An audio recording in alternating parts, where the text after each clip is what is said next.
Good morning, I'm Taylor Wilson, and today is Friday, July 18th, 2025. This is USA Today's The Excerpt. Today, Congress has finalized new cuts, plus we check in on anti-Trump protests and how House lawmakers this week approved new crypto legislation. President Donald Trump's push for $9 billion in spending cuts crossed the congressional finish line just after midnight and will now head to his desk for a signature. The House approved the measure in response to Trump's official request. The legislation cuts into public broadcasting stations, PBS and NPR, as well as the United States foreign aid efforts. Office of Management and Budget Director Russell Vought said the amounts being slashed represent wasteful and unnecessary spending in the White House's formal request to Congress. Lawmakers barely met a July 18th deadline to get the bill approved. Otherwise, the current funding would have remained in place. The Senate passed its version of the spending cut bill earlier in the week. President Trump is denying a report in the Wall Street Journal that claims he wrote a letter to Jeffrey Epstein for his 50th birthday. Trump called the letter a fake in a social media post and said the story is false, malicious, and defamatory. He's also threatening to sue the newspaper.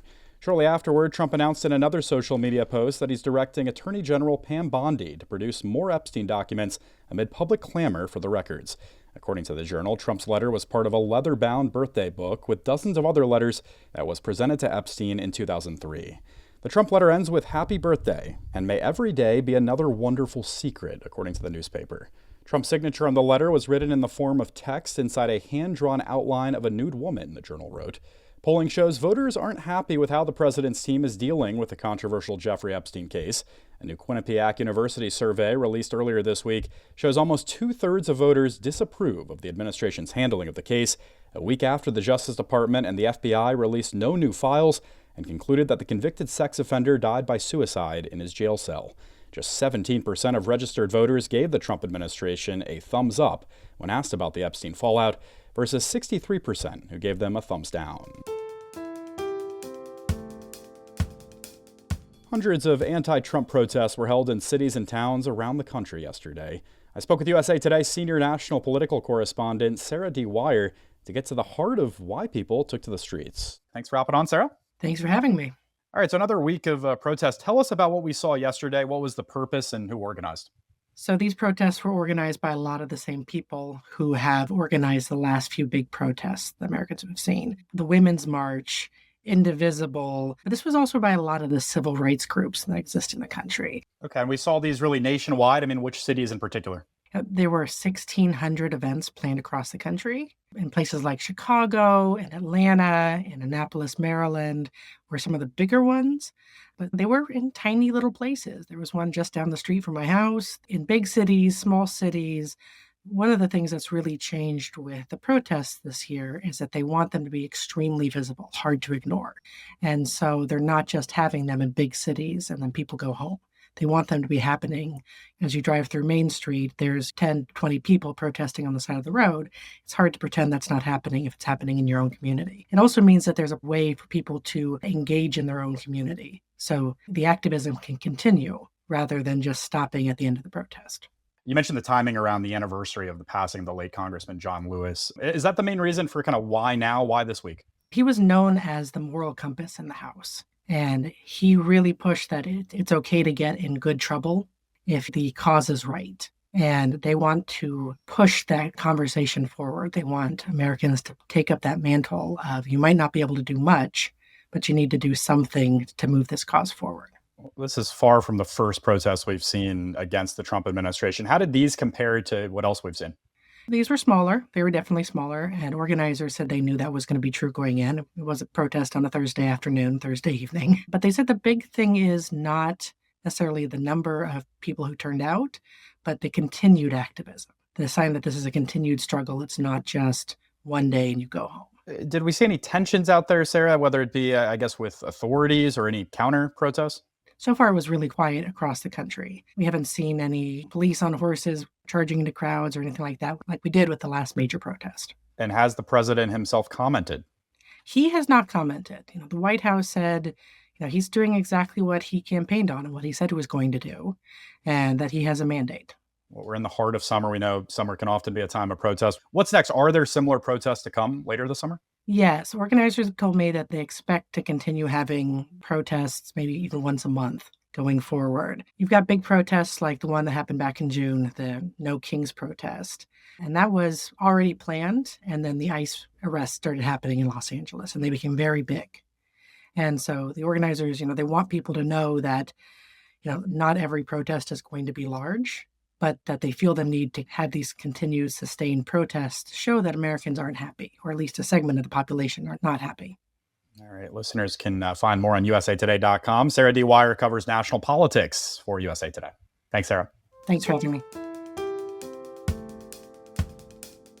Private equity is coming to your 401k. BlackRock, the world's largest asset manager, announced last month that it will offer a 401k target date retirement fund that includes private investments with a launch date in 2026. Another retirement giant, Empower, said in May it will offer private investments in some workplace accounts later this year. Other retirement plan providers have made similar moves. And the Trump administration is expected to sign an executive order in coming days that would call for federal guidance on adding private investments to 401k plans, according to Wall Street Journal reporting. Private equity firms raise money to buy, manage, and sell companies for profit. Investors are typically high-wealth individuals or institutions. The private credit marketplace loans money to companies or individuals outside the banking and fixed-income industries. Regular retirement savers have not had much access to private investments in the past. You can read more about what this might mean for your finances with a link in today's show notes. The Republican-controlled House yesterday passed a trio of bills marking big wins for the cryptocurrency industry. A piece of the landmark legislation package, dubbed the Genius Act, creates a regulatory framework for stablecoins, a type of crypto tied to the value of an asset like the U.S. dollar. I spoke with USA Today Congress reporter Savannah Kuchar for more. Savannah, how are you? I'm good. How are you? Good. Thanks for joining me. So just starting here, what did the House pass? Yeah, so the House passed a trio of cryptocurrency related bills. The bills, in part, affect cryptocurrency industry regulations. They also, in some part, affect what the Federal Reserve can and can't do in relation to cryptocurrency. It's seen as some landmark legislation, really kind of an unprecedented step in terms of legislation in the industry. Okay, and what led up to this? What were some sticking points previously? So one of the bills already cleared the Senate, and now that it's been approved by the House, it will head to President Trump's desk for signature. But the other two bills were approved by the House and now head to the Senate, and there was some debate, a little bit maybe unexpected by some this week in the House over these bills. And especially one piece of legislation, there was some debate and negotiations over how to get it in the best possible position to potentially pass the Senate, where it might face a little bit more of an uphill battle.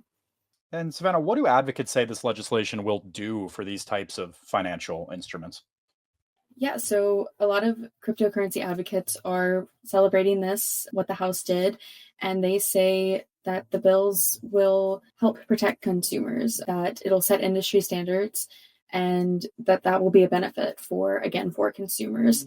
Supporters of the bill say that it provides safeguards, and some lawmakers who support the legislation are calling it the quote golden age of digital assets. So there's a lot of celebration in the crypto advocate sphere.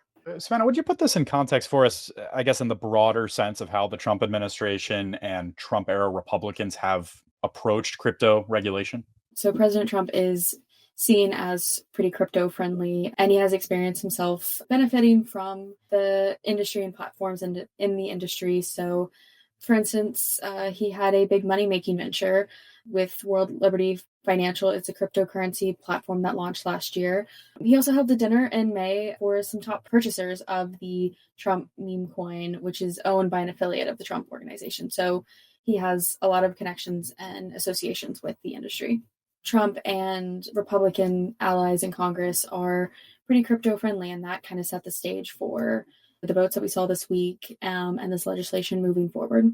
Well, I know some Senate Democrats are among the main critics here amid this legislation. What are their concerns? The legislation could have an uphill battle in the Senate, for starters, because Senate Democrats are very wary, specifically because of these Trump connections to cryptocurrency. Senators like Elizabeth Warren are calling it corruption or saying it would accelerate corruption. because of Trump's ties to cryptocurrency. And so it'll be interesting to see whether there can be enough needed bipartisan support to see this across the finish line over in the Senate.